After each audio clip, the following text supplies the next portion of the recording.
అందుచేత ఆయన్ని అలా ప్రారంభంలో పూజ చేయవలసి ఉంటుంది. అంటే ఆయన విఘ్న కారకుడు, అలాగే విఘ్న నాశకుడు. ఆయనే విఘ్నాన్ని కల్పిస్తాడు, ఆయనే విఘ్నాలను నశింపజేస్తాడు. అదేమిటంటే విఘ్నాల్ని నశింపజేస్తాడన్నారు బాగుంది, కానీ విఘ్నాల్ని కల్పిస్తాడన్న మాట అంత సమంజసంగా ఉంటుందా? అంటే అలా ఎందుకు ఉంటుంది ఆ తత్వంలో అన్న విషయాన్ని మీరు ఇప్పుడు నేను చెయ్యబోయే ప్రసంగంలో తెలుసుకుంటారు. సాధారణంగా ఎప్పుడైనా సరే ఏదైనా కార్యక్రమం ప్రారంభం చేస్తే తప్పకుండా మనందరం చెప్పవలసినటువంటి శ్లోకం ఒకటి ఉంటుంది. ఏదైనా ఒక పెద్ద కార్యాన్ని ప్రారంభం చేసే ముందు, ఆ రోజు దినచర్యని ప్రారంభం చేసే ముందు పూజా కార్యక్రమంలో మొట్టమొదటి పూజలో మొదట చెప్పవలసిన శ్లోకం సుముఖశ్చైకదంతశ్చ కపిలో గజకర్ణకః లంబోదరశ్చ వికటో విఘ్నరాజో వినాయకః ధూమకేతుర్గణాధ్యక్ష బాలచంద్రో గజాననః వక్రతుండ శూర్పకర్ణో హీరంబ స్కందపూర్వజః షోడశైతాని నామాని ఎప్పటే చుడియాదపి విద్యారంభే వివాహే చ ప్రవేశే నిర్గమే తథా సంగ్రామే సర్వకార్యేషు విఘ్నస్తస్య న జాయతే. అది శ్లోకం. ఇందులో విఘ్నేశ్వరుడికి 16 నామాలు చెప్తారు. ఈ 16 నామాలు షోడశైతాని నామాని అని. అయితే మీరు ఒక విషయాన్ని జాగ్రత్తగా గమనించండి. విఘ్నేశ్వరుడికి ఎప్పుడూ కూడా 21 అంకె మీదే ఉంటాయి. ఏవైనా కూడా 21 అంకె మీదే ఉంటాయి. ఏకవింశతి పత్రాణి అని 21 పత్రులతో పూజ, అలాగే 21 రకాలైనటువంటి పుష్పాలతో పూజ, అలాగే 21 రకాలైనటువంటి 21 అంకె మీద 21 సంఖ్య మీద పిండి వంటల్ని కూడా చేసి నివేదన చేయడం అనేటటువంటి పద్ధతి ఉంది. కానీ ఈ శ్లోకంలో ఏమంటున్నారంటే షోడశైతాని నామాని ఎప్పటే చుడియాదపి 16 అంకె గురించి మాట్లాడుతున్నారు. మేము విఘ్నేశ్వరుడు యొక్క 16 నామములు చెప్తున్నాం. ఈ 16 నామములను కూడా మీరు చెప్పండి అని చెప్పట్లేదు. మీరు చెప్తే మంచిది, చెప్పకపోతే కనీసం వినండి అంటున్నారు. ఎప్పటేత్ శ్రూయాదపి, మీరు చెప్పగలిగి ఉండాలి ఈ 16 నామాలు. ఒకవేళ ఏ కారణం చేతనైనా ఏమండి మేము ఆ 16 నామాలు చెప్పలేము, మాకు నోరు తిరగదనో, లేకపోతే మేము ధారణ చెయ్యలేమనో, చూసి చదవడం కూడా మాకు చేత కాదనో అంటే ఇంట్లో ఈ 16 నామాలు చెప్పేవాడు తప్పకుండా ఉండాలి అని. ప్రతి ఇంట్లోనూ కూడా ఈ 16 నామాలు చెప్పబడాలి. చెబితే మిగిలిన వాళ్ళు వినాలి. అంటే ఈ శ్లోకాన్ని ప్రతిరోజు పైకే చదవాలి అని గుర్తు. ఇంట్లో మిగిలిన వాళ్ళు దీన్ని చదవలేరు అంటే ఇంటి యజమాని దీన్ని పైకి చెప్పాలి. చెప్తే మిగిలిన వాళ్ళు వినవలసి ఉంటుంది. కనీసం ఏమిటంటే పూజ ప్రారంభం అవుతోంది అంటే వీళ్ళక్కడ నిలబడడం కష్టం కాదుగా. పూజ మధ్యలో ఏదైనా అంగం అంటే మాకు తెలియదండి, ఆ సమయానికి ఏదో పనిలో ఉంటాం, ఎలా పెడతాం అనొచ్చు. పూజ ప్రారంభం చేసి ఘంటారామం చేయగానే వీళ్ళక్కడ నిలబడడం పెద్ద విశేషం ఏం కాదు. కాబట్టి కనీసం ప్రతిరోజు మనం ఈ 16 నామాలు చెప్పాలి. కనీసంలో కనీసం పెద్దలు చెప్తున్నప్పుడు వినాలి. 21 కదా విఘ్నేశ్వరుడికి అన్ని పూజకి వాడబడేటటువంటి సంఖ్య. మరి ఈ శ్లోకం దగ్గరికి వచ్చేటప్పటికి 16 అన్నమాట ఎందుకు వాడారు? షోడశైతాని నామాని, 21ని 16 ఎందువల్ల చేయవలసి వచ్చింది అంటే షోడశ కళా ప్రపూర్ణుడు చంద్రుడు. చంద్రుడికి 16 కళలు. 16 కళలు చంద్రుడికి ఉంటే మనిషి జీవితం కూడా షోడశ సంస్కారములతో ఉంటుంది. చిట్ట చివరి సంస్కారం అంత్యేష్టి సంస్కారం. 16 సంస్కారములు నడుస్తాయి మనిషికి. పుట్టుకకి పూర్వం తల్లి గర్భంలో ప్రవేశించినప్పుడు జరిగేటటువంటి సీమంతము అంటుంటారు. కానీ అసలు నిజానికి అది సీమన్నతోత్సవము అని చెప్పి ఆ పాపట భర్త తీస్తాడు. ఆ పాపట భర్త తీసేటటువంటి ఉత్సవానికి ఆ పేరు. అక్కడ ప్రారంభం చేసి శరీరం పడిపోయిన తరువాత చేసేటటువంటి అంత్యేష్టి సంస్కారంతో 16 నడుస్తాయి. మీరు ఒక పూజ చేశారనుకోండి, షోడశోపచార పూజ, 16 ఉపచారములు తప్పకుండా ఈశ్వరుడికి నడవాలి. ఎట్టి పరిస్థితుల్లోనూ ప్రతిరోజు 16 ఉపచారములతోటి పూజ చేయాలి ఇంట్లో. అసలు న్యాయంగా కొన్ని వేల ఉపచారాలు, అన్ని నాకు చేత కావండి 64 ఉపచారాలు, 64 కూడా నేను చేయలేనండి 16 ఉపచారాలు, 16 కూడా నా వల్ల కాదండి 5 ఉపచారాలు, పంచసంఖ్యోపచారిణి 5 కూడా చేయలేనండి క్షమార్పణ లేదు. గృహస్థాశ్రమంలో 5 ఉపచారాలు తప్పకుండా చేయవలసి. ప్రతి ఇంటిలోనూ కూడా దేవతార్చన జరిగినప్పుడు 5 ఉపచారములతో సింహాసనం అర్చింపబడాలి. గంధ పుష్ప ధూప దీప నైవేద్యములని ఈ 5 జరగాలి. కాబట్టి ఇప్పుడు 16 అంకె మీద చెప్తున్నారు షోడశోపచార పూజ 16 అంకె. అలాగే ఇప్పుడు 16 తీసుకొచ్చారు. అవన్నీ ఉపచారాలు కళలు సంస్కారములు కాబట్టి 16 చెప్పారా? ఇంతకన్నా ఏమైనా ఉందా అంటే మీరు చూడండి, ఎప్పుడైనా పెద్దల దగ్గరికి వెళ్ళి మీరు నమస్కారం చేస్తే ఒక ఆశీర్వచనం ఉంటుంది. శతమానం భవతి శతాయు పురుష శతేంద్రియ ఆయుష్ దేవేంద్రియే ప్రతిష్టతి. 100 సంవత్సరములు జీవించదవుగాక. ఎందుకంటే కలియుగంలో ఆయు ప్రమాణం 100 సంవత్సరాలు. 100 సంవత్సరముల పూర్ణాయుర్దాయమును పొందెదువుగాక అని ఆశీర్వచనం. కానీ యథార్థానికి మీరు ఎప్పుడైనా ఎవరికైనా అభ్యున్నతిని కోరారనుకోండి, వాళ్ళు అభివృద్ధిలోకి రావాలి అని మీరు మనస్ఫూర్తిగా కోరుకున్న వారైతే మీరు ఏం చేయవలసి ఉంటుందంటే వీరికి 16 కటాక్షింపబడుగాక అని కోరుకోవాలి. ఏమిటి ఆ 16? మీరు చాలా జాగ్రత్తగా జ్ఞాపకం పెట్టుకోండి. ఇది మీరు సంకల్పం చేస్తారు. అసలు యథార్థానికైతే గురువు ఏం చేస్తారో తెలుసండి, ఎదురుగుండా చేసే ఆశీర్వచనం కాదు. తాను భగవదర్చన చేసినప్పుడు, తన సింహాసనాన్ని అర్చన చేసినప్పుడు ఈశ్వరుని అడుగుతాడు.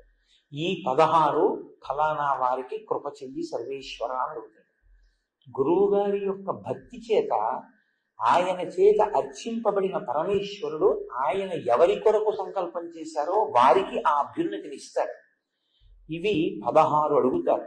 ఈ 16 ధర్మ అర్థ కామ మోక్ష భక్తి జ్ఞాన వైరాగ్యములు. ఇక్కడికి 7. దీర్ఘాయుర్దాయంతో పాటుగా రోగాలు లేనటువంటి ఆరోగ్యంతో కూడినటువంటి జీవితం, సంపద కలిగి ఉండడం, సంపద అభివృద్ధి చెందడం, అభివృద్ధి చెందినది స్థిరత్వాన్ని పొందడం, దీనితో పాటు ఆ యజమాని వీర్యమును పొంది ఉండడం, అంటే కదిలిపోకుండా ఉండగలిగినటువంటి స్థితి, విజయాన్ని పొందడం, తలపెట్టిన కార్యాలు విజయవంతం అవుతూ ఉండడం, పుత్రపౌత్రాభివృద్ధిని చూడగలగడం, అంటే కొడుకుల్ని మనవల్ని కూడా చూడాలి. కాబట్టి 3 తరాలు చూస్తాడు. పుత్రపౌత్రాభివృద్ధిని అంటే ప్రపౌత్రులతో చూడగలగడం, తన కులదేవత ఎవరో, సింహాసనంలో కులదేవత ఉంటారు, పరంపరాగతంగా వస్తూ ఉంటారు, ఆయనే అన్నీ చూడాలి. మీరు కులదేవతని మార్చే అధికారం మీకు ఉండదు. మీ పరంపరాగతంగా మీ సింహాసనంలో కులదేవత ఎవరో అర్చన వారికి చెయ్యాలి. కానీ మీ ఇష్టదేవతని మీ కులదేవతలో చూడాలి. మీకు నేను ఒక ఉదాహరణ చెప్పాలి అంటే బాగా అర్థం అవడానికి, నా కులదేవత పార్వతీ పరమేశ్వరులు అనుకోండి, నా ఇష్టదేవత సీతారాములు అనుకోండి. నేను పార్వతీ పరమేశ్వరుల యొక్క మూర్తులను తీసేసి సీతారాముల మూర్తులు పెట్టకూడదు. పార్వతీ పరమేశ్వరుల యందు సీతారాముల్ని చూడాలి తప్ప కులదేవతని తీసేసేటటువంటి అధికారం ఎవ్వరికీ ఉండదు. అది చాలా ప్రమాదకరం. అటువంటి పనులు చేయకూడదు ఎప్పుడూ. కాబట్టి ఆ కులదేవతని మీరు ఎవరిని అర్చన చేస్తున్నారో వారు ఆ యజమాని యందు ప్రీతి చెంది వారిని అనుగ్రహించుగాక అని కోరుకోవడం 16. 16 వచ్చాయి కదండి. కాబట్టి ఈ 16 యజమానికి దొరకాలి అని కోరడం. యజమాని అంటే మీరు ఒకటి గుర్తుపెట్టుకోండి, యజమాని అంటే ఇంగ్లీష్ లో ఓనర్ అన్న శబ్దంతో కాదు, యజ్ఞము చేయువాడు యజమాని అని. అంటే ప్రతివాడు యజ్ఞం చెయ్యాలి అని.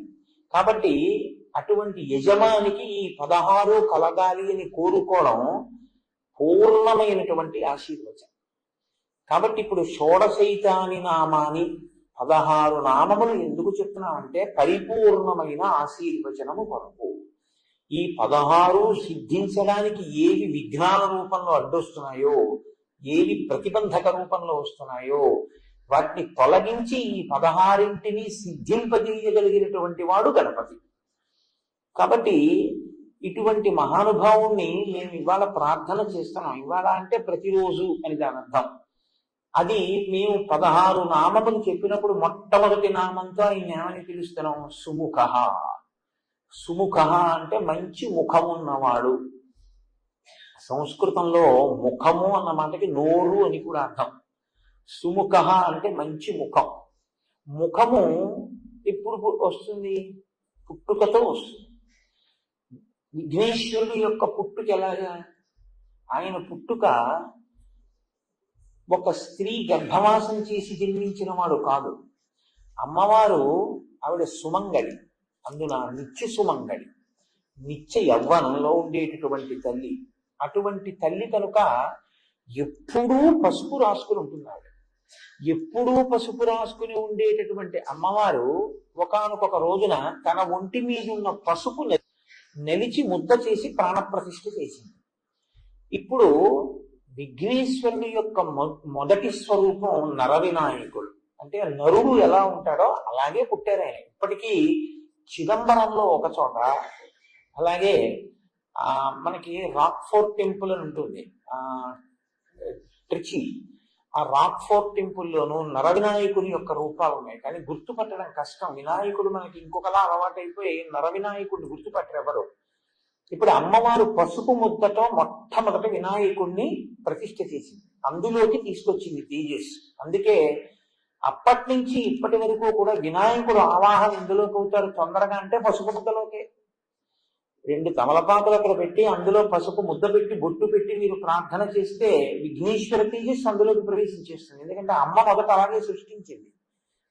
ఇప్పుడు ఆయన మొదటి రూపంలో ఆయన నరుడు కదండి. మొదటి రూపంలో నరుడైన వాడి ముఖం నరముఖం. మరి గజముఖం ఎక్కడి నుంచి వచ్చింది? పరమశివుడు నరముఖాన్ని తొలగించాడు, గజముఖాన్ని పెట్టాడు. మనకి వినాయక వ్రత కల్పన కథలో ఏం చెప్తారంటే, ఏదో పరమేశ్వరుడు ఎక్కడికో వెళ్ళాడు, ఇంటికి వచ్చాడు, పార్వతీదేవి లోపల బయట కాపుగా పెట్టింది, నువ్వెవరి అన్నాడు, నేను కాపలా ఉన్నాను లోపలికి వెళ్ళొద్దని ఆయన అన్నాడు. వీళ్ళిద్దరికి దెబ్బలాట వచ్చింది, యుద్ధం జరిగి త్రిశూలంతో తలకై తీసేశాడు అంటే పార్వతీదేవి ఏడిచింది, అందుకని తీసుకొచ్చి గజముఖాన్ని పెట్టాడు. అలాగ కథల్ని మీరు అలాగే చెప్పేస్తే పిల్లలకి వాళ్ళకి ఏమవుతుందంటే ఏదో భక్తికి నమస్కారం చేస్తారు కానీ వాళ్ళకి అనుమానం ఉండిపోతుంది. మీరేమో మంత్రపుష్పంలో ఈశాన సర్వ విద్యానాం ఈశ్వర సర్వభూతానాం బ్రహ్మాధిపతి బ్రహ్మణోధిపతి బ్రహ్మ శివో మే అస్తు సదాశివో అని సమస్త విద్యలకు ఆలవాలం పరమశివుడని చెప్పి తన ఇంటి ముందు తన భార్య ఒంటి మీదున్న పసుపు తీసి ముద్ద చేసి ప్రాణ ప్రతిష్ఠ చేసి సృజించిన స్వరూపం తన కుమారుడే ఎదురుగుండా ఉన్నవాడని తెలుసుకోలేనటువంటి వాడు పరమశివుడే. దెబ్బలాట పెట్టుకుని పిల్లాడి తలకాయ తీసేస్తాడా? ఏమిటన్నా కథ? అది కాదు దాని అర్థం. కొంచెం జాగ్రత్తగా మీరు అర్థం చేసుకోవాలి. గజాసురుడు అని ఒక రాక్షసుడు ఉండేవాడు. గజాసురుడు అన్న రాక్షసుడు లోకాలన్నిటినీ బాధ పెడుతున్నాడు. నువ్వు ఎలా చనిపోతావురా అంటే, నా ముఖం ఉన్నవాడు చంపితే నేను చచ్చిపోతానన్నాడు. కాబట్టి ఇప్పుడు ఏనుగు ముఖంతో పిల్లవాడు రావాలి. నిన్న నరసింహ స్వరూపంతో పైన సింహం కింద మనుష్య శరీరం ఉండి నరసింహస్వామి ఎలా వచ్చారో అలా ఏనుగు ముఖం కింద నరుడి యొక్క శరీరంతో ఒక స్వరూపం రావాలి. కాబట్టి పరమశివుడు ఏమనుకున్నాడంటే, అమ్మవారి ఒంటి మీద ఉన్న పసుపుతో తయారు చేయబడిన వాడు కాబట్టి సాక్షాత్ శక్తి సంపన్నుడు. ఇటువంటి పిల్లవాడికి ఏనుగు ముఖం ఉంచితే గజాసుర సంహారం జరుగుతుంది. అందుకని ఆయన ఆ తలకాయని తొలగించి ఉత్తరాభిముఖంగా అమంగళకరంగా తల పెట్టుకుని నిద్రపోతున్న ఏనుగు ఎక్కడైనా ఉంటే దాని తల తెంచి తీసుకురామన్నాడు. అది కైలాస పర్వత సానువుల్లో పడుకునుంది ఒక ఏనుగలాగా. దాని తల కోసి తీసుకొచ్చాడు. అప్పుడు ఆ తల ఈ పిల్లవాడికి పెట్టి ప్రాణప్రతిష్ఠ చేశారు. చేస్తే ప్రాణప్రతిష్ఠ అంటే జీవం పోశారు. ఇప్పుడు ఆ పిల్లవాడికి ఏనుగు ముఖం వచ్చింది. ఇప్పుడు ఏనుగు ముఖంతో ఉన్న పిల్లవాడు గజాసుర సంహారం చేశాడు. గజాసుర సంహారం చేశాడు కాబట్టి మీరు నేను సంతోషంగా ఉండగలుగుతాం. అంత ప్రమాదకరమైన వ్యక్తి ఆ గజాసురుడు. కాబట్టి సుముఖ, మంచి ముఖం ఉన్నవాడు అంటే ఏమిటి దాని అర్థం? ఆయన ఆ ముఖాన్ని లోకం కోసం ఉంచుకుని గజాసుర సంహారం చేసి మిమ్మల్ని నన్ను రక్షించినటువంటి వాడు. కాబట్టి అసలు ఆ ముఖం ఉంచుకోవడమే మన కొరకు తప్ప లేకపోతే అసలు ఆయన ముఖం అది కాని కాదు. మనందరిలాగే ఆయన నరముఖంతో చాలా అందంగా కూర్చుని ఉండేవాడు. ఆయన ఏనుగు ముఖం పెట్టుకున్నాడు అంటే మన కోసం తన తల తీయించుకుని ఏనుగు తలకాయని పెట్టుకున్నవాడు. లోకం కోసం ఇంత గొప్ప పరిశ్రమ చేసిన వాడి ముఖం కన్నా సుముఖం ఇంకేముంటుంది? కాబట్టి సుముఖ కాదు. సుముఖ అన్న మాటకు అర్థం ఏంటంటే అందంగా ఉన్న ముఖం సుముఖం కాదు. ఏ ముఖము ప్రేమని కలిగి ఉంటుందో, ఏ ముఖము ప్రసన్నమై ఉంటుందో, ఏ ముఖము సంతోషముతో ఉంటుందో దానికి సుముఖం అని పేరు. కొంచెం జాగ్రత్తగా పట్టుకున్నారో లేదో. ప్రేమని కలిగి ఉండాలి, సంతోషంతో ఉండాలి, ప్రసన్నంగా ఉండాలి. శుక్లాంబరధరం విష్ణుం శశివర్ణం చతుర్భుజం ప్రసన్నవదనం ధ్యాయేత్. ఆయన ప్రేమ కలిగి ఉంటాడు. ఎందుకని? అమ్మ అందం మనం ఎప్పుడైనా చూస్తామా? మా అమ్మగారు అంత అందంగా ఉండరండి అని లోకంలో ఏ నీచుడైనా అంటాడా? అమ్మ అందం అంటే ఏంటి? అమ్మతనమే అందం. మా అమ్మ సౌందర్యం కన్నా లోకంలో ఎక్కడా ఉండదు. సౌందర్యము అన్న మాటకు అర్థం కాలగతిలో నశించిపోయేటటువంటి బాహ్యమైనటువంటి అందం కాదు. ఆవిడ పెద్దదవుతూ నేను పెద్దవాడిని అవుతుంటే ఆవిడ ప్రేమంతా నా మీదే పెట్టుకుని ఆవిడ చచ్చిపోయేటప్పుడు కూడా ఒరే నీ ఒళ్ళో తల పెట్టుకు చచ్చిపోతాను రా అని అడిగింది. అటువంటి తల్లి ఉందే, అది సౌందర్యం. మనని ప్రేమించగలిగినటువంటి రూపం, మన కోసం ఏదైనా చెయ్యగలిగినటువంటి స్థితి ప్రేమ. అది ముఖమునందు అభివ్యక్తమవుతుంది. ఇప్పుడు నవరసాలు కళ్ళే చెప్తాయి. మిగిలిన అన్ని రసాలని శరీరంలో ఏ అవయవం చెప్పలేదు. వేరే రసం ఉందనుకోండి కళ్ళు చెప్తాయి, ముక్కు చెప్పలేదు. ఉద్వేగం ఉందనుకోండి ముక్కుతో ఊపిరి ఇలా ఇలా అనొచ్చు. కానీ శృంగారం, వీరరసం, భయానకం, బీభత్సం, కరుణ ఏవైనా కళ్ళే చెప్తాయి. కాబట్టి సుముఖ ప్రేమ కలిగినటువంటి ముఖం ఉన్నవాడు మనందరి పట్ల ప్రేమతో ఉంటాడు, సంతోషంతో ఉంటాడు. సంతోషం ఎందుకు ఉంటుంది? ఆయన పూర్ణుడు కనుక ఆయన పొందవలసింది ఏం లేదు. ఆయన అన్నీ పొంది ఉన్నవాడు. అందుకని ఆయన నిత్య సంతోషి, ఎప్పుడూ సంతోషంగా ఉంటాడు. ఎప్పుడూ సంతోషంగా ఉన్నవాడు ఏం చేస్తుంటాడు మీరు చూడండి, చాలా ఉల్లాసంగా నడుస్తుంటాడు, చాలా హాయిగా ఉంటాడు, చేతులు కాళ్ళు ఆనందంగా కలుపుతాడు. అందుకే గణపతి నృత్య గణపతిగా ఉంటాడు. లేకపోతే ఆయన పెద్ద లంబోదరంతో ఉన్నవాడు ఆయన నృత్యం చేస్తే అందంగా ఉంటుందండి. మీరు నవ్వచ్చు కానీ ఆయన సంతోషిస్తాడు. పిల్లలు సంతోషిస్తే ఆయనకి చాలు. ఆయన ఎందుకు నృత్యం చేస్తాడంటే ఆయన సంతోషం ఉన్నవాడు. సంతోషం ఉన్నవాడు కాబట్టి నర్తించగలడు. ఎప్పుడు ఏడిచేవాడు ఏం నర్తిస్తాడు? వాడు ఏడుస్తూ కూర్చుని ఉంటారు, వాడికి సంతోషమే లేదు, ఇంకా భావప్రకటన ఎక్కడ ఉంటుంది. కాబట్టి ఆయన సంతోషం ఉన్నవాడు, ఆయన ప్రేమ కలిగినటువంటి వాడు, ఆయన ప్రసన్నంగా ఉండేవాడు. ప్రసన్నంగా ఉంటే శాంతము లేక సౌఖ్యము లేదు సారసాగలానయన అంటారు. పిలిస్తే పలుకుతాడు, పిలిస్తే పలికి మీ కోరిక తీరుస్తాడు. ప్రసన్నంగా ఎప్పుడు వినడానికి సిద్ధంగా ఉంటారు. అగస్త్య మహర్షి శ్రీరామాయణంలో మీరు విన్నారు, వాతాపి అనబడేటటువంటి వాడిని జీర్ణం చేసుకున్నారు. ఆయన జీర్ణం చేసుకునే ముందు గణపతి ప్రార్థన చేశారు. గణపతి నువ్వు నాకు ఆ శక్తిని ఇవ్వాలి, ఈ విఘ్నం తొలగించి ఆ వాతాపిని జీర్ణం చేసుకుంటాను. ఆయన శక్తిని ఇచ్చారు. ఇస్తే వాతాపి అన్న క్షేత్రంలో కర్ణాటక రాష్ట్రంలోకి వస్తుంది. అక్కడ ఆయన ప్రతిష్ఠ చేశారు. అందుకే ముత్తుస్వామి దీక్షితుల వారు వాతాపి గణపతి భజే అంటారు. ఆ వాతాపిలో ఉండేటటువంటి గణపతిని నేను భజించుతున్నాను అని. కాబట్టి ఆయన ప్రసన్నమైనటువంటి వాడు. కాబట్టి సుముఖ, మంచి ముఖం ఉన్నవాడు కాదు. సుముఖ అంటే ఇంకో అర్థం ఏంటో తెలుసా అండి? ఏ ముఖాన్ని మీరు చూస్తే మీకు లక్ష్మీ కటాక్షం కలుగుతుందో ఆ ముఖం సుముఖం. లక్ష్మీ కటాక్షం అంటే ఏంటి? సంకల్ప సిద్ధి. మీరు అనుకున్నది జరగడం, మీకు జరిగినది మీరు అనుభవించడానికి లక్ష్మీ కటాక్షం అని పేరు. చాలా జాగ్రత్తగా పట్టుకోవాలి మీరు. మీకు ఉండడం, మీరు అనుకున్నది జరగడం లక్ష్మీ కటాక్షం కాదు. మీరు అనుకున్నది జరిగి దాన్ని మీరు అనుభవించగలిగితేనే లక్ష్మీ కటాక్షం. ఒక ఆయనకి ఒంట్లో బోలెడంత బలం ఉందండి, గొప్ప బలవంతుడు. కానీ ఆయన ఎక్కడికి వెళ్ళడం. ఎందుకు వెళ్ళడంటారేమో, నేను వెడితే కాలు జారి పడిపోతానేమో అంటాడు. నేను వెడితే ఇందుకు అనవసరం అవన్నీ అంటాడు. మరి ఏం చేస్తాడు? చక్కటి బలవర్ధకమైన ఆహారం వండించు తింటాడు. పొద్దున్నే లేచి సాముగరిడి చేస్తాడు. వ్యాయామం తప్పు కాదు, శరీరాన్ని నిలబెట్టుకోవాలి. మంచి వ్యాయామం చేస్తాడు, తింటాడు, పడుకుంటాడు, కూర్చుంటాడు, అంతే. ఇంకెందుకు పనికిరాదు. ఆ బలం ఏం చేస్తుంటాడు? ఏమీ చేయడు. పనికొచ్చేలా ఏం ఖర్చు పెట్టాడు. ఇప్పుడు ఆయనకి బలం ఉందేమో కానీ ఆయన బలం ఉత్తమ గతుల కొరకు ఉపయోగించుకున్నాడు. ఇప్పుడు ఆ బలంతో 108 ప్రదక్షిణాలు చేస్తూ ఉంటానండి నేను గుడికి అని అనుకోండి. నేను ఈశ్వరుడి పల్లకి పడతానండి, నేను దేవాలయాన్ని శుభ్రం చేస్తూ ఉంటానండి వెళ్ళి.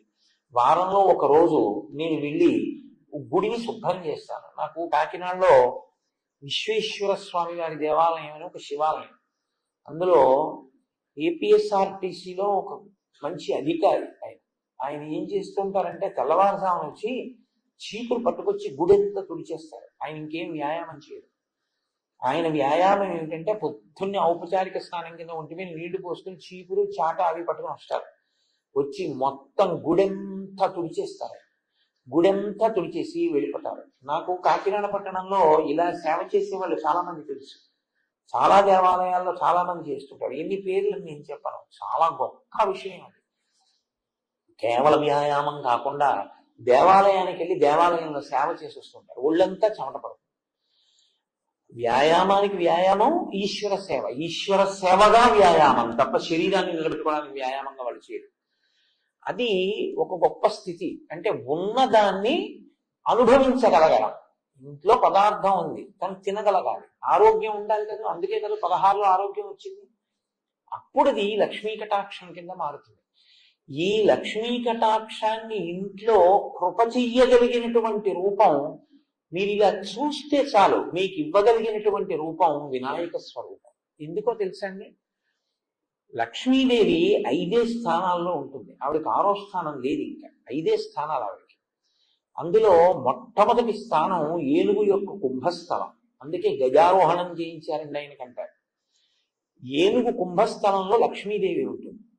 రెండవది ఆవు యొక్క వెనక తట్టులో లక్ష్మీదేవి ఉంటుంది. అందుకే గోపృష్ఠానికి నమస్కారం, గోముఖానికి నమస్కారం లేదు, గోపృష్ఠం.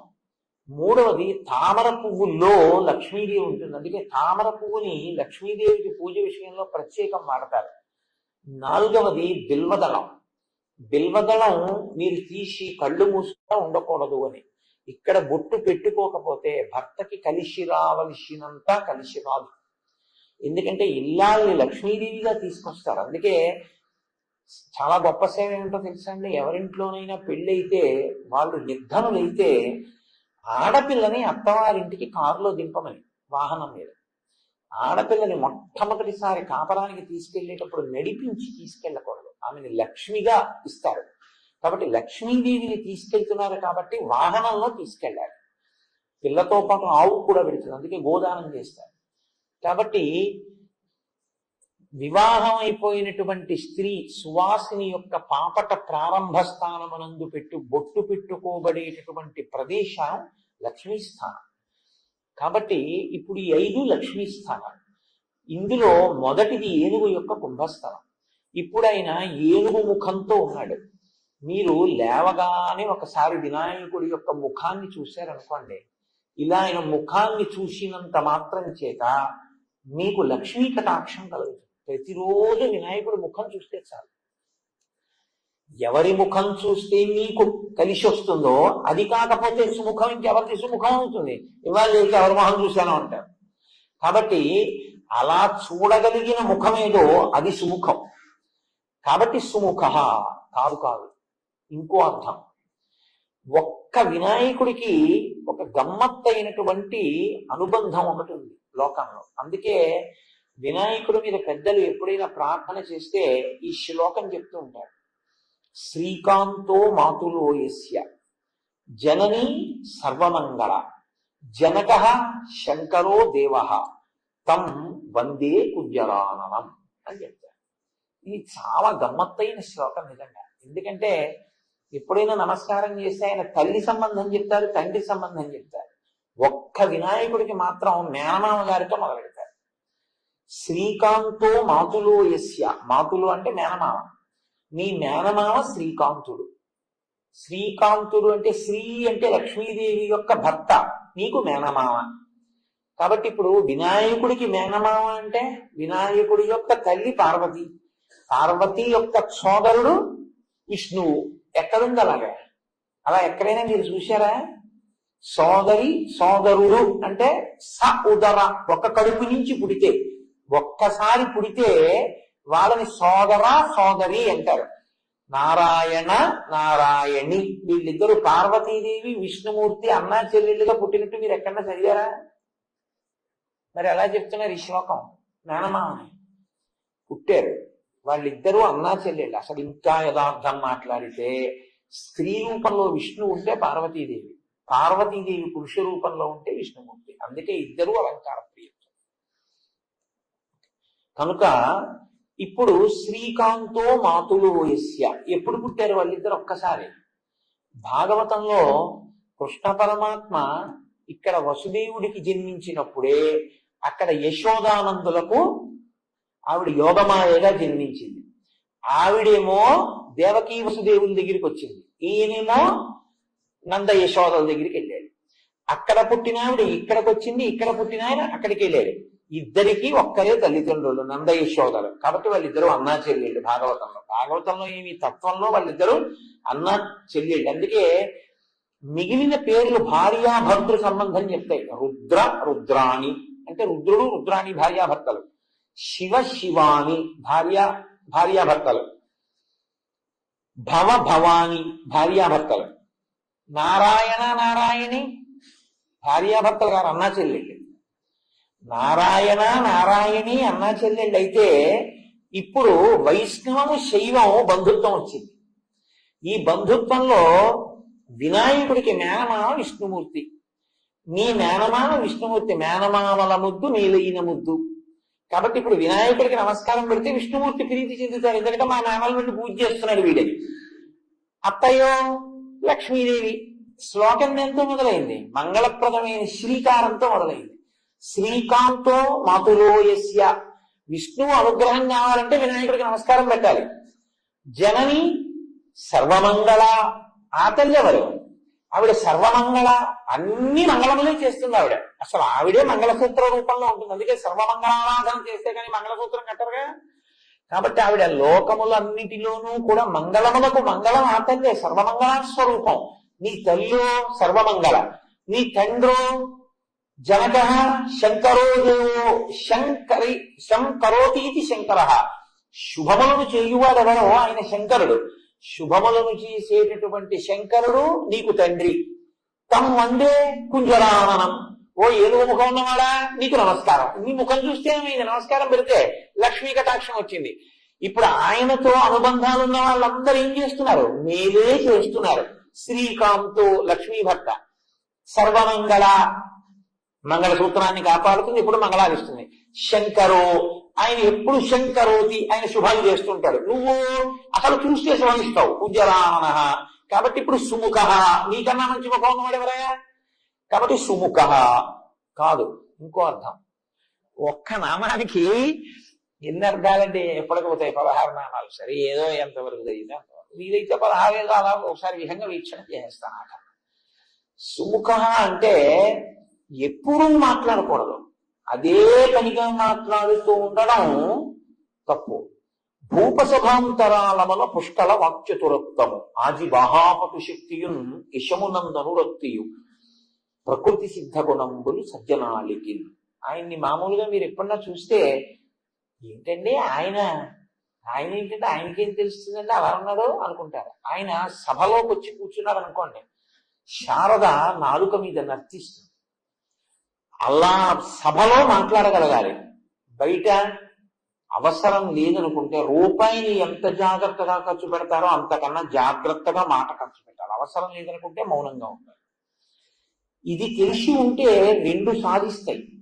మీరు ఎక్కడ మాట్లాడాలో అక్కడ మాట్లాడతారు, ఎవరి దగ్గర మాట్లాడకూడదో వాళ్ళ దగ్గర మాట్లాడకుండా ఉండగలుగుతారు. లోకంలో ప్రతి ప్రాణికి కూడా నోరు పైకి ఉంటుంది, కళ్ళు పైకి ఉంటాయి, కంటిని రెప్పలు మూస్తాయి, నోటిని పళ్ళని పెదవులు మూస్తాయి.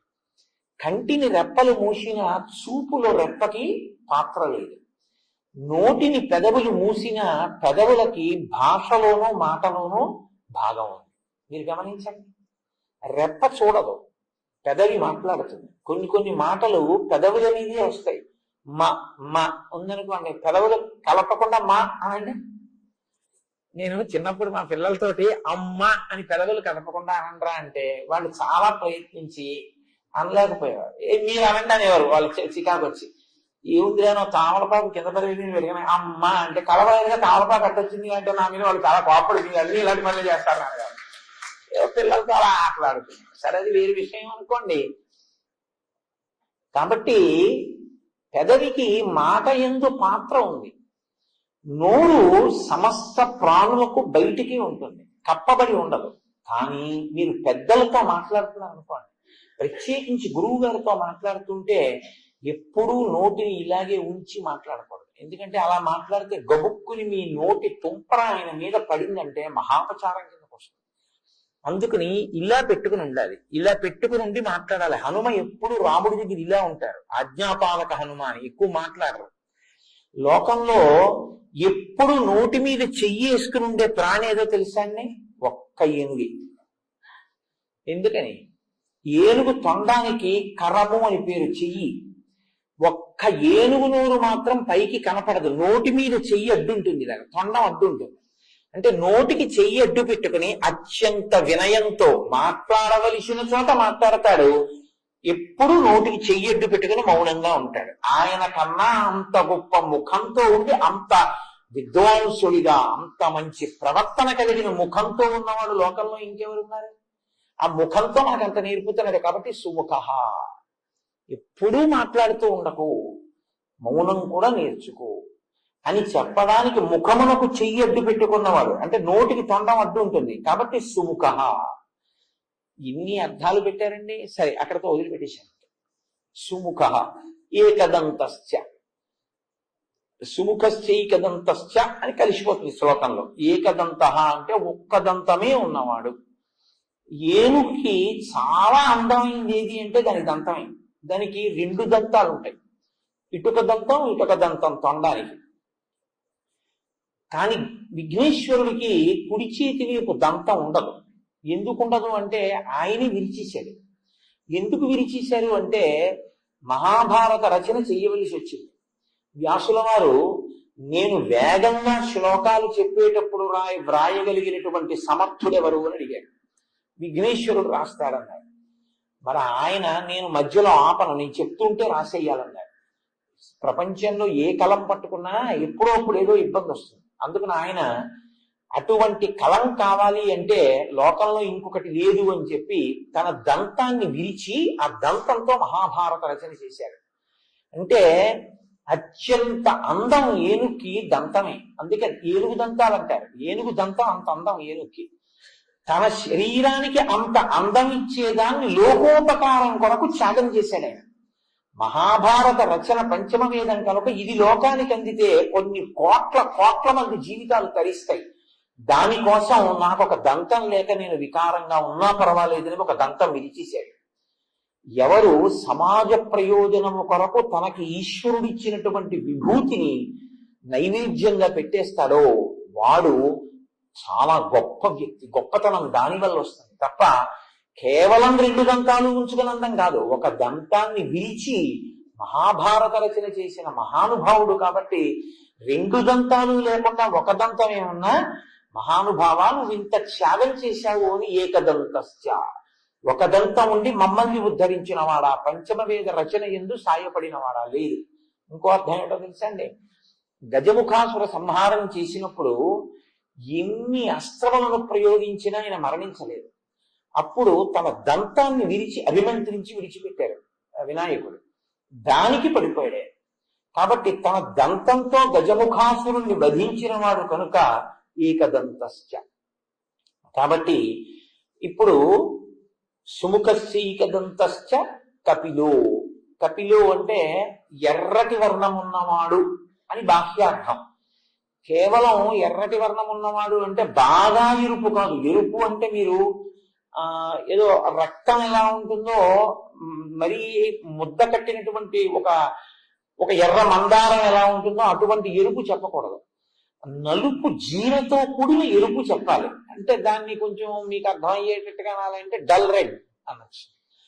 బాగా ప్రకాశవంతంగా ఉన్న ఎరుపు కాదు, తిలకం కుంకం అటువంటిది కాదు, కొంచెం తక్కువ స్థాయిలో ప్రకాశించేటటువంటి ఎరుపు. ఇప్పుడు ఈ ఎరుపు ఎక్కడది అని అడిగారు వినాయకుడికి. ఎందుకంటే ఎప్పుడు ఆయన్ని చెప్పినా ఆయన తెల్లగా ఉన్నాడని చెప్తాం. శుక్లాంబరధరం విష్ణు శశివర్ణం చతుర్భుజం అని, చంద్రుళ్ళ తెల్లగా ఉంటాడు అని. మరి కపిలో ఎర్రటి రంగున్నవాడు అని ఎక్కడి నుంచి వచ్చింది ఆయనకి అంటే, ఆయన ఒక మహారణ్యంలో గజముఖాసుర సంహారం చేసినప్పుడు ఆ గజముఖుడితో పోరాడి ఆయన్ని సంహరించినప్పుడు నరసింహస్వామి వారు హిరణ్యకశిపుడి యొక్క రక్తంతో ఎలా తడిశారో అలా ఆయన కూడా నిత్తుటితో తడిశారు.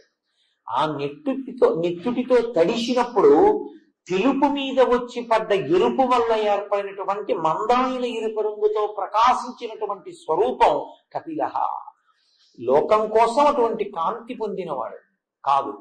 ఆ కపిల రూపం లోకానికో ధర్మాన్ని నేర్పింది. ఏమిటో తెలుసా అండి, ఈశ్వరుడికి కర్మయందు దోషం ఏమి ఉండదు. ఆయన లోకం కోసం ఒక కర్మ చేస్తాడు తప్ప పాంచభౌతిక శరీరంతో వచ్చి కర్మ అనుభవించడానికి వచ్చి పుణ్యపాపములు అనేటటువంటి కట్టుబాటుకి లొంగి చేసేవాడు కాదు. అయినా ఆయన తండ్రి గారిలాగే మర్యాదస్తుడు, పరమశివుడిలాగా. గజముఖాసుర సంహారం చేసిన తరువాత ఆయనకి బ్రహ్మహత్యా పాతకం వచ్చింది అన్నాడు. నిజంగా వస్తుందా? ఏం రాదు. కానీ లోకంలో ఒక బ్రాహ్మణ స్వరూపంతో ఉన్నవాడు రాక్షసుడైనా బ్రహ్మరాక్షసుడైనా ఆయన్ని చంపడం వల్ల తనకి దోషం వచ్చింది కాబట్టి తొలగించుకోవడానికి రావణ సంహారం చేసిన తర్వాత రామచంద్రమూర్తి రామేశ్వరంలో శివలింగ ప్రతిష్ఠ చేసినట్టు ఈయన కూడా ఒకానొక చోట గజముఖీశ్వరుడు అని పేరు కలిగినటువంటి శివలింగ ప్రతిష్ఠ చేశారు. అలా శివలింగ ప్రతిష్ఠ చేసి లోకానికి ఒక ధర్మాన్ని నేర్పారు. మహాపాతకం నశించాలి అంటే శివలింగ ప్రతిష్ఠ చేయడం వినా లోకంలో ఇంకో మార్గం లేదు అని నేర్పినటువంటి వాడు కపిల స్వరూపంతో. కాబట్టి సుముఖశ్చైకదంతశ్చ కపిలో గజకర్ణక. గజకర్ణక అంటే ఏనుగు యొక్క చెవులు. అదేమిటండి, ఏనుగు ముఖం ఉన్నవాడికి ఏనుగు చెవులు, కాబట్టి ఏనుగు ముఖం ఉన్నవాడికి పిల్లి చెవులు ఎందుకు ఉంటాయి? అలా ఎందుకు చెప్పడం అంటే, మీరు కొంచెం జాగ్రత్తగా గమనిస్తే లోకంలో మీరు ఏ దేవతా స్వరూపం దగ్గరికి వెళ్ళి చూడండి, వాళ్ళ చెవులు మీకు కనపడవు. ఎందుకు కనపడవో తెలుసా? మొసలి పిల్లల్లో ఉంటాయి, అందుకే మకర కుండలాలు అంటారు వాటిని. ఇలా మొసలి పిల్ల ఎలా ఉంటుందో అలా ఇంతంత ఆభరణాలు ఇలా పెట్టేసుకుంటారు. మీరు ఏ దేవతా స్వరూపం దగ్గరికి వెళ్ళండి, మకర కుండలాలని ఇక్కడ పెట్టుకోవు దేవతా స్వరూపాలు. ఈ చెవులు ఇలా కప్పేస్తాయి. కప్పేస్తే మీరు చూడండి, మీరు వచ్చి ఏదో మాట్లాడుతున్నారు అనుకోండి, నేను ఇలా పెట్టుకుని ఉన్నాను అనుకోండి, పెట్టుకుని ఉంటే మీరు ఏమంటారు? వింటున్నాడో వింటలేదో, ఏమిటో అలా ఉన్నాడు, మరి చెవులోకి వెళ్ళిందో లేదో నేను చెప్పింది. ఏ దేవతా స్వరూపం దగ్గరికి వెళ్ళినా మీకు అనుమానం ఉంటుంది. ఒక్క వినాయకుడి దగ్గర ఉండదు. ఎందుకో తెలుసా? కప్పబడని చెవులు ఉన్నవాడు ఆయన ఒక్కడే. ఆయన చెవులకి ఎప్పుడూ ఆభరణం పెట్టరు. ఆయన చెవుల్ని మకర కుండలాలతో కప్పడం కుదరదు. ఇది గజకర్ణక. అందుకని స్తోత్రం చేశారు. ఏనుగు ముఖమున్నవాడివే కాదు, ఏనుగు చెవులున్నవాడి. ఎందుకో తెలుసా? నేను ఏదన్నా చెప్తే వినపడుతోంది అనడానికి నువ్వు ఒక్కడివి బాగా మాకు నమ్మకస్తుడు. ఎందుకంటే చెవులు కప్పవు, చక్కగా కదులుతుంటాయి కూడా. అందుకని ఎప్పుడు వింటూ ఉంటావు నేను చెప్పేటటువంటివి. కాబట్టి గజకర్ణక, అటువంటి చెవులున్నవాడా నీకు నమస్కారం. కాబట్టి చాలు, మీరు ప్రధానమైన విషయాన్ని తెలుసుకుంటుండే. లేకపోతే 16 నామాలు ఎక్కడ వస్తాయి? నేను ఎక్కడో ఆగిపోతుంటాను మధ్యలో. ఏదో నామం దగ్గర పరవశం వస్తుందా, నామం ఎక్కువ వెళ్ళిపోతుంది. లంబోదరశ్చ, లంబోదరుడు అంటే చాలా పెద్ద కడుపున్నవాడు కాదు, వ్రేలాడుతున్న కడుపున్నవాడు. వ్రేలాడుతున్న కడుపు ఉండడం అంటే ఇలా అర్ధవృత్తాకారంగా ఇలా పెరిగినటువంటి కడుపు. ఇప్పుడు మీరు ఇలా మీకు వృత్తాకారం కనపడుతోంది అంటే దానికి ఇటు కూడా వృత్తాకారం ఉంది అనుకుంటే అదొక పూర్ణాకారంతో ఉందన్నమాట. నిండు సున్నా ఎలా ఉంటుందో అలా ఉంటుంది. ఇప్పుడు ఈ లంబోదరం ఎందుకుందో తెలుసా అండి ఆయనకి? లంబోదరాన్ని కానీ మీరు చూస్తే ఆయన మీకేం గుర్తొస్తుందంటే, ఆయనకి మోదకము అని ఉంటుంది. మోదకము అంటే లోపల పూర్ణం పెట్టి వండుతారే, దాన్ని మోదకం అంటారు. లేకపోతే ఉండ్రాళ్ళంటే గుండ్రంగా ఉంటాయి, లోపల కొబ్బరితో చేసినటువంటి మధుర పదార్థాన్ని కూడా ఉంచి చేస్తూ ఉంటారు బూరెలు. అవి ఆ మోదకాలు ఆయనకి ప్రీతి అంటారు. ఆయనకి ప్రీతి అన్నప్పుడు మీరు ఒక విషయం గుర్తుపెట్టుకోండి, మీరు లోకంలో ఈశ్వర స్వరూపాలు సాధారణంగా మీరు ఇంత పచనం చేసినవి తినవు, తీసుకో, దేవతలు తీసుకోరు. మీరు ఇడ్లీ నైవేద్యం, సమోసా నైవేద్యాలు ఉండవు ఆ లోకంలో. సప్తగుణ భరితమైనటువంటి పదార్థాలే నివేదనలు ఉంటాయి. మీరు ఏదో పాయసం చేసి నైవేద్యం పెట్టారనుకోండి, వాళ్ళు తిన్నారని మీరు ఊహ చేస్తారు, మీ భావన చేత వాళ్ళు తృప్తి పొందుతారు. వాళ్ళు కూడా దృష్టి ప్రసారం చేస్తారు. ఓసారి చూస్తారు ఆ పదార్థం అంతా, వాళ్ళు అలా చూస్తే చాలు పవిత్రం, వాళ్ళు తీసుకున్నట్టే. కొన్ని చూడండి తీసుకోరు, చెయ్యేస్తారు. చెయ్యేస్తే వాళ్ళు తీసుకున్నట్లే లెక్క అనమాట. అంతేగాని అన్ని తీసేసుకుని మడతలు ఎట్టేసుకుని దాచేసుకోక్కర్లేదు. చెయ్యేస్తే పుచ్చుకున్నారని గుర్తు, అలా చూస్తే పుచ్చుకున్నారని గుర్తు. దేవతలు చూస్తారంతే. కాబట్టి మీరు ఏం ఉంటే అక్కడ పెట్టినా వాళ్ళు చూస్తారు ప్రసాదం. ఒక్క వినాయకుడు మాత్రం మీరు వండి పెడితే తింటాడు. ఆయన ఒక్కడే నాకు మోదక ప్రియాయ నమః, మీ ఇంట్లో కాస్త కొబ్బరి మధుర పదార్థంతో మోదకం చేసి పెట్టి నేను తింటానంటాడు. నేను తిన్నానని గుర్తు ఏమిటో తెలుసా, నా చేతితో పట్టుకున్నానంటాడు. అందుకే చేతిలో పట్టుకుని ఉంటాడు కూడా, నువ్వు ఇచ్చింది నేను తీసుకున్నాను, ఓటి తిన్నాను ఇంకోటి తినడానికి కూడా పట్టుకున్నాను. ఇలా ఎంతమంది పెట్టినా తింటూ ఉంటాను, పట్టుకుంటూ ఉంటాను, ఇంకా తింటూ ఉంటాను. అంటే మీరు వండి పెట్టినది తినేటటువంటి అత్యంత సౌలభ్యం ఉన్న స్వరూపం లోకంలో వినాయకుడు ఒక్కడే. ఇది ఆయన పూర్ణత్వం, ఆయన ప్రేమ.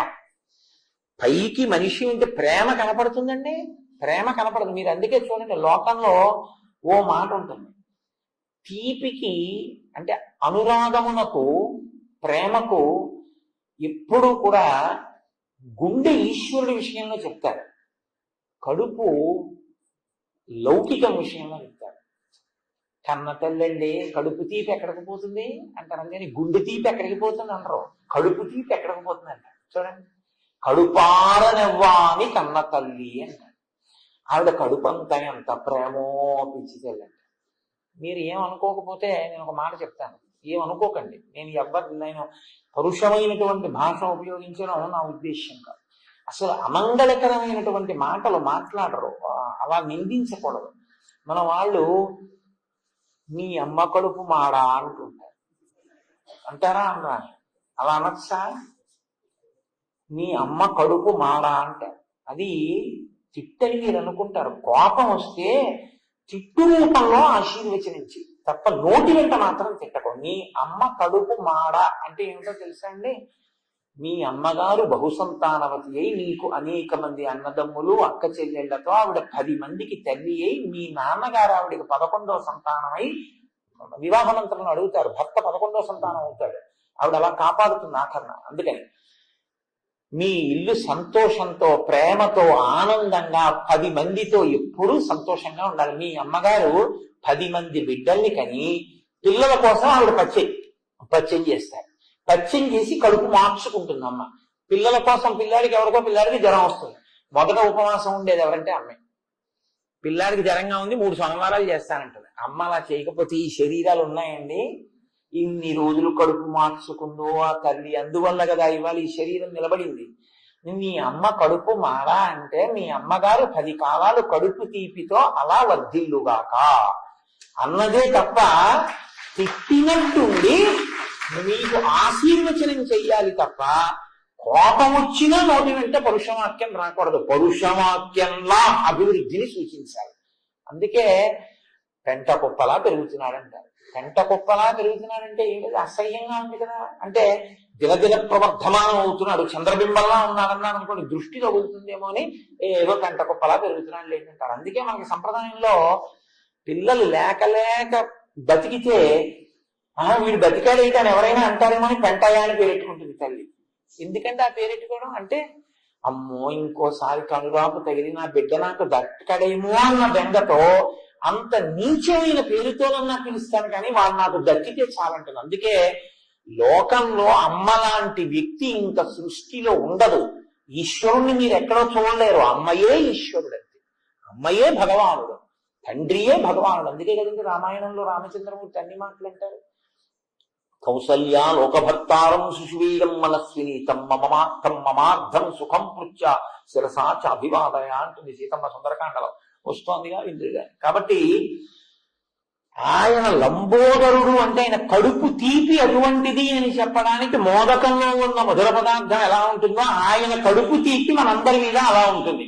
ఆయన పూర్ణుడు. ఆయనకి నిజానికి ఆయన తినడానికి అది తింటే సంతోషం ఉండడానికి ఆయనకి ఏం ఉండదు. ఆయనకి నువ్వు ఇవ్వడానికి ఏం లేదు. ఎక్కడ మొదలైందో అక్కడే పూర్తయిపోతే పూర్ణం అంటారు. ఇక తుది మొదలు కనపడవు. పూర్ణమైపోయిందంటారు. పూర్ణమద పూర్ణమిదం పూర్ణాత్ పూర్ణముదచ్యతే పూర్ణస్య పూర్ణమాదాయ పూర్ణమైవావశిష్యతే. కాబట్టి ఆయన పూర్ణుడు, అన్నీ ఉన్నవాడు. అన్నీ ఉన్నవాడు, మన ఎందు అపారమైన ప్రేమ ఉన్నవాడు, కడుపు తీపి ఉన్నవాడు. ఇది లంబోదరుడు. సమస్త బ్రహ్మాండములు ఆయన ఎందే ఉన్నాయి. కాబట్టి సుముఖశ్చైకదంతశ్చ కపిలో గజకర్ణక లంబోదరశ్చ వికటో. వికటో అన్న మాటకి హాస్యస్ఫోరకమైనటువంటి పనులు చేసేటటువంటి వాడు అని ఒక అర్థం. రెండవ అర్థం ఒకటి ఉంది, కానీ నేను అది చెప్పను, అది అనవసరం కూడా. దాన్ని మీరు దృష్టిలో పెట్టుకోవాల్సిన అవసరం ఏమి ఉండదు. ఇది పెట్టుకోవడమే ఉత్తమం ఎప్పుడూ కూడా. వికటో అంటే హాస్యస్ఫోరకముగా ఉండేవాడు. కానీ అలా అనొచ్చా? హాస్యస్ఫోరకంగా ఉండడం ఏమిటి అంటే, విఘ్నేశ్వరుడు చేసేటటువంటి పనులు చాలా హాస్యస్ఫోరకంగా ఉంటాయి. అంటే నవ్వు పుట్టించేవిగా ఉంటాయి. నవ్వు పుట్టించేటట్టుగా ఉండేటటువంటి వాళ్ళు ఎవరు చేస్తారు ఆ పనులు? పిల్లలు చేస్తారు. పెద్దవాళ్ళు నవ్వు పుట్టించే పనులు చేస్తే బాగుండదు, పిల్లలే చేస్తారు. కాబట్టి ఆయన పిల్లవాడు, ఎప్పుడూ పిల్లవాడు. ఎప్పుడూ పిల్లవాడు అంటే దాని ఉద్దేశం ఏమిటో తెలుసా? అంటే ఒక్కటే, పిల్లవాడికి ఓ లక్షణం ఉంటుంది, ఇప్పుడే కోపం వస్తుంది, ఇప్పుడే మర్చిపోతాడు. ఇది చూడండి, పిల్లలు ఏదో ఇవ్వలేదని కోప్పడిపోయి ఏడి చేసి ఇలా ఎర్రగా ముఖం పెట్టేస్తారు, అంతే. 10 నిమిషాలు అవ్వదు, మీరు వాడిని ఎత్తుకుని ఇలా తీసుకెళ్ళి చూడు కాకి, నాన్న కాకే అంటే వాడు మర్చిపోయి కాకి అంటాడు. ఇప్పుడు కోపడతాడు, అప్పుడు మర్చిపోతాడు. అలా భక్తుల మీద కోపమే పెట్టుకోకుండా చేసిన దోషానికి శిక్షించి మళ్ళీ వెంటనే అనుగ్రహించే స్వరూపం ఏదుందో, అందుకే మీకు వినాయకుడిలో ఉన్న గొప్పతనం ఏమిటో తెలుసా అండి? కర్మ ఫలితంగా మీరు ఏదైనా ఆపదలో ఉన్నారనుకోండి, వినాయకుడి కాళ్ళు పట్టుకుంటే ఆయన ఏం చేస్తారంటే, ఆ ఆపద రూపంలో మీ కష్టంలో వ్యగ్రత కల్పించి తీసేసి మీకు శాశ్వత సుఖాన్ని ఇచ్చేస్తాడు. అది గణపతి యందు బాగా తత్వంలో ప్రకాశిస్తుంది. నేను మీకు ఒక ఉదాహరణ చెప్పవలసి వస్తే, కుంభకోణంలో ఒక విఘ్నేశ్వరుడు ఉన్నాడు. ఆయన్ని చెరుకు విఘ్నేశ్వరుడు అంటారు. ఎందుకనో తెలుసా అండి? ఆ దేవాలయం దగ్గర ఒకసారి షుగర్ ఫ్యాక్టరీలోకి వెళ్ళిపోతూ ఒక చెరకు లారీ ఆగింది. వినాయకుడు చిన్న పిల్లాడి రూపంలో వచ్చి ఓ చెరుక్కర్ర ఇవ్వని అడిగాడు. అడిగితే ఆ యజమాని అన్నాడు, ఇది పంచదార చేస్తే తీయగా ఉంటుంది, మామూలుగా తింటే చప్పగా ఉంటుంది అన్నాడు. అంటే చుట్టుపక్కల వాళ్ళు అన్నారు, ఎందుకే మాటలు, ఓ చెరుక్కర్ర పిల్లాడికి ఇవ్వడానికి, చూడవా ఎంత ముద్దుగా ఉన్నాడో, ఓ చెరుక్కర్ర అడిగితే అన్ని అబద్ధాలు చెప్తావా? అబద్ధాలు కాదండి, నిజంగా చెరుకు అటువంటిదే, పంచదార చేస్తే తీయగా ఉంటుంది, మామూలుగా తింటే చప్పగా ఉంటుంది, అందుకే ఇవ్వలేదన్నాడు. ఆహా అలా పిల్లాడు వెళ్ళిపోయాడు. మర్నాడు అతనికి దానికి కావలసిన ద్రవ్యం ఇచ్చేటప్పుడు దాంట్లో ఉన్నటువంటి రసం ఎంత చూడడానికి ల్యాబ్ టెస్టింగ్ పెడతాయి శాంపిల్స్. వెళ్ళినప్పుడు అది చప్పగా ఉంది అని రిజల్ట్ వచ్చింది. రిజెక్ట్ చేసింది షుగర్ ఫ్యాక్టరీ, మాకు వద్దు ఈ చెరుకు అని. అతను తెల్లపోయాడు. నిన్న ఒక పిల్లాడు వస్తే చెరుకు తింటే చప్పగా ఉంటుందన్నాను, అందుకే చప్పగా అయిపోయింది. ఇది చెరుకు చప్పగా అయిపోవడం ఏంటి? వెంటనే అతను ఏం చేశారంటే ఓ 10 చెరుక్కరలు పట్టుకెళ్ళి చూశాడు ఆ పిల్లాడి కోసం. పిల్లాడు కనపడలేదు, వినాయకుడు గుడి కనపడింది, పట్టుకెళ్ళి అక్కడ పెట్టేశాడు. పెట్టేసి వెళ్ళి మళ్ళీ కర్ర తీసి ఏదో పొరపాటు జరిగిందేమో అంటే టెస్ట్ చేయండి అన్నాడు. తీయటి రసం ఇప్పటికీ చెరుకు వినాయకుడు అంటారు అక్కడ. ఆయనలో ఉన్న చాలా గొప్ప గుణం ఏంటో తెలుసా అండి? ఉపాసన చేస్తే అనుగ్రహిస్తాడు. ప్రత్యేకించి మీరు ఇంక కిందకి పడిపోవడం తథ్యం, మీ కర్మ ఫలితం మీకు వచ్చేసి మీరు కిందకి వెళ్ళిపోతున్నప్పుడు మీరు వినాయకుడి కాళ్ళు కానీ పట్టుకున్నారు అనుకోండి, ఆయనకున్న గొప్పతనం ఏంటో తెలుసా అండి? బాధని గబగబగా అనుభవింపచేసి చాదని లాగినట్టు లాగేస్తాడు పైకి, మళ్ళీ లాగేసి మిమ్మల్ని సమున్నత స్థితిలోకి తీసుకెళ్లి నిలబెడతాడు. అది గణపతి యొక్క అనుగ్రహం. అలా ఉంటుంది. కావ్యకంఠ గణపతి మునిని ఒక మహాపండితుడు, మహావిద్వాంసుడు, భగవాన్ రమణుల శిష్యుడు. ఆయన ఒకానొకప్పుడు కాశీపట్టణంలో వెళ్ళి అక్కడ కూర్చున్నారు. కూర్చుని గణపతి ముని తండ్రి గారు కూర్చుని ఉపాసన చేస్తుంటే ఆయనకి అకస్మాత్తుగా గణపతి విగ్రహంలోంచి ఒక పసిపిల్లవాడు పాకుతూ వచ్చి తొడ మీద చేతులు వేసి ఆయన్ని చూస్తున్నట్లు అనిపించింది. ఆయన ధ్యానంలో ఉన్నారు. ఇదేమిటి ఇలా అనిపిస్తోంది, నాకు ఎవరో పిల్లవాడు పాకి వచ్చి నా తొడ మీద చేతులేసి చూస్తున్నట్లుంది అని కళ్ళు తెరిచి చూశారు. నాకు గణపతి అనుగ్రహంతో గణపతి కొడుగ్గా పుడుతున్నారు అని నిర్ణయం చేసుకుని నాకు పురిటిమైలు వచ్చిందని ఆయన గుళ్ళోకి వెళ్లకుండా ఇంటికి వెళ్ళిపోయారు. అప్పుడు టెలిగ్రామ్లు అవి ఏం లేవు. ఇంటికి వెళ్ళిపోతే, ఎందుకంటే ఆయన యాత్రలో ఉన్నారు, ఎక్కడికి ఇస్తారు టెలిగ్రాము. వెళ్ళిపోతే ఆయనకి ధ్యానంలో ఎప్పుడు తొడ మీద ఒక పిల్లవాడు చెయ్యవేసినట్టు అనిపించిందో అదే ముహూర్తంలో కొడుకు పుట్టాడు. ఆయనే మహావిద్వాంసుడయ్యాడు. కావ్యకంఠ గణపతి ముని అని మంత్రద్రష్ట అయ్యారు ఆయన. చిట్ట చివరి అవతార పరిసమాప్తి కూడా అలాగే చేశారు. తెలియక కర్కపూర్ అనుకుంటాను, గణపతి నవరాత్రులకు ఆయన వెడితే సాక్షాత్ వినాయకుడు లాంటి వారిని కూర్చోబెట్టి ఆయనకే గణపతి పూజ చేసేసి ఉద్వాసన మంత్రం చెప్పేశాడు అర్చకుడు పొరపాటు. యజ్ఞేన యజ్ఞమైదంత దేవాహత్తాని ధర్మాన్ని ప్రథమాన్యాసన్ అన్నాడు. వెళ్ళిపోమ్మని అంటే మూర్తిని కదిపేస్తాం కదా, అంతే ఆయన శరీరం వదిలేశాడు. మంత్రభాగం ఏనండి, దాని శక్తి చూపిస్తుంది. కాబట్టి గణపతి చాలా గొప్పగా అనుగ్రహిస్తాడు, మహానుభావుడు వినాయకుడు. కాబట్టి వికటో ఆయన చేసే పనులు హాస్యస్ఫోరకంగా ఉంటాయి, కానీ ఆయన చాలా బాగా అనుగ్రహించేటటువంటి స్వరూపం ఉన్నవారు. ఆయన చేసే పనులు ఏట్రైలాగా అనిపిస్తుంది, కానీ చాలా గమ్మత్తుగా ఉంటుంది ఆయన చేసేది. మిగిలిన ఉదాహరణ చెప్పాలంటే ఇందాక అన్నా కదా, శ్రీకాంతో మాతులో యస్య, మేనమామ గారు శ్రీ మహావిష్ణువు ఒకసారి వినాయకుడి పుట్టినరోజు వచ్చింది. వినాయకుడు పుట్టినరోజు వస్తే వినాయకుడికి మేనమామని పిలిచారు. మేనమామ అత్తయ్య వెళ్ళారు, లక్ష్మీదేవి నారాయణ ఏవో బహుమానాలు పట్టుకెళ్ళాడు మేనల్లుడికి. అన్ని అక్కడ పెట్టి ఒరే నాన్న నీకు తెచ్చాను రా అని చూపిస్తుంటే ఇవన్నీ ఇస్తుండడంలో సుదర్శన చక్రాన్ని పక్కన పెట్టుకున్నాడు ఆయన. ఆ పిల్లాడికి ఈ చక్రం నచ్చింది, ఉడుక్కుని నోట్లో పడేసుకున్నాడు. ఏంటంటే ఆ తమ్మంతో తీసిలో పెట్టి మింగేశాడు. అయ్యి బాబాయ్ నాకు చక్రం ఏదన్నాడు, మింగేశాను మాయ అన్నాడు. అయ్యి బాబాయ్ మింగేస్తే ఎలాగరా, మరి ఎలాగరా, ఇచ్చేయరా అంటే ఇస్తాడా? ఆ లంబోదరంలో పడేసుకుని పరిగెడుతున్నాడు అటు ఇటును. అప్పుడు శ్రీ మహావిష్ణువు ఆలోచించారు, ఎలా వీడి కడుపులోంచి తేవడం, వీడికి ఏదైనా హాస్యస్ఫోరకంగా ఉంటే సంతోషిస్తాడే. అదో విచిత్రం. మిగిలిన ఈ దేవుళ్ళ దగ్గర మీరు డిసిప్లిన్డ్ గా కూర్చోవాలి, ఆయన దగ్గర సంతోషమైన పనులు చేస్తే సంతోషిస్తాడే. వీడికి నవ్వు పుట్టిద్దామని కుడి చెవి తీసి ఈ చెవిని ఎడం చెవిని పట్టుకుని గుంజీలు అన్నవి మొదట తీసిన వారు విష్ణుమూర్తి. గుంజీలు తీశారు. తీస్తే వినాయకుడు చూసి మామయ్య అదేంటి ఇలా పట్టుకుని అలా ఊగుతున్నామని పెద్ద నవ్వు నవ్వాడు. పిల్లవాడికి పలక మారి లోపల నుంచి సుదర్శన చక్రం బయటపడింది. అమ్మయ్య చాలా రావు అని తలుపు తీసుకున్నాడు. అందుకే ఇప్పటికీ ఆయన అనుగ్రహానికి ఏం చేస్తారంటే వెళ్ళి గుంజీలు తీస్తారు ఆయన దగ్గర. ఎక్కడి నుంచి వచ్చింది ఇదంటే శాస్త్రంలో అక్కడి నుంచి వచ్చింది. హాస్యస్ఫోరకంగా ఉండి అనుగ్రహిస్తారు. మీరు చూడండి, ఈ లోకానికి ఆయన ఎంత ఉపకారం చేశారో తెలుసా? గోకర్ణ క్షేత్రం ఎక్కడి నుంచి వచ్చిందండి? ఆయన అనుగ్రహమే. రావణాసురుడు శివలింగాన్ని పట్టుకెళ్ళిపోతుంటే బ్రహ్మచారి రూపంలో వెళ్ళి అందాక నేను పట్టుకుంటాను, బరువుగా అనిపిస్తే 3 మాటలు పిలుస్తాను, రాకపోతే కిందెట్టేస్తాను. ఖచ్చితంగా సంధ్యావనంలో అర్ఘ్యం ఇచ్చేదానికి రావణ అని కింద పెట్టేశారు. ఒక్క మొట్టిగా కొడితే సొట్టడిపోయిందండి. ఇప్పటికీ గోకర్ణ క్షేత్రంలో సొట్టబడిపోతారు మహానుభావుడు. హాస్యస్ఫోరకంగా ఉంటుంది ఆయన చేసే పని, కానీ గోకర్ణ క్షేత్రం వచ్చింది. అలాగే విభీషణుడు రంగనాథుడిని పట్టుకెళ్ళిపోతున్నాడు. మా నాన్నగారికి చిదంబరంలో నటరాజు అని పేరు. మా నాన్నగారు నాట్యం చేస్తారని. పాపం మా మామయ్యకే రాజన్న పేరుతో క్షేత్రం లేదని ఆయన మామయ్య కోసం ఏం చేశారో తెలుసా? విభీషణుడి దగ్గరికి వెళ్ళి కావేరీ నదిలో స్నానం చేయాలనిపించింది విభీషణుడికి. బ్రహ్మచారి రూపంలో కనబడ్డారు. ఒరే నాయన కొంచెం ఇది పట్టుకుంటావా, ఈ రంగనాథుడి మూర్తిని, నేను కావేరీలో స్నానం చేసి వస్తానన్నారు. బరువుగా అనిపిస్తే పిలుస్తాను వచ్చేయాలి. అలాగేనన్నారు. ఆయన స్నానానికి వెళ్ళారు. ఇది 3 మాటలు పిలిచి అక్కడ ఎట్టేశారు. మా నాన్నగారు నటరాజు అయితే మా మేనమామ రంగరాజు అని శ్రీరంగనాథుడిగా అక్కడ తీసుకొచ్చి పెట్టినవాడు వినాయకుడే. అంత గొప్ప వైష్ణవ క్షేత్రం వినాయకుడి వల్లే వచ్చింది. కాబట్టి ఇక్కడ చిదంబరం ఉంటే అక్కడ శ్రీరంగాన్ని తెచ్చినవాడు మా స్వామి వినాయకుడే. కాబట్టి శ్రీకాంతో మాతులో యస్య, ఆయన చేసేవి హాస్యస్ఫోరకంగా ఉంటాయి, కానీ చాలా మహోపకారాలు చేస్తుంటారు. ద్రవిడ దేశానికి నది లేదు, వాళ్ళు దాహార్తితో కొట్టుకుపోయేవారు.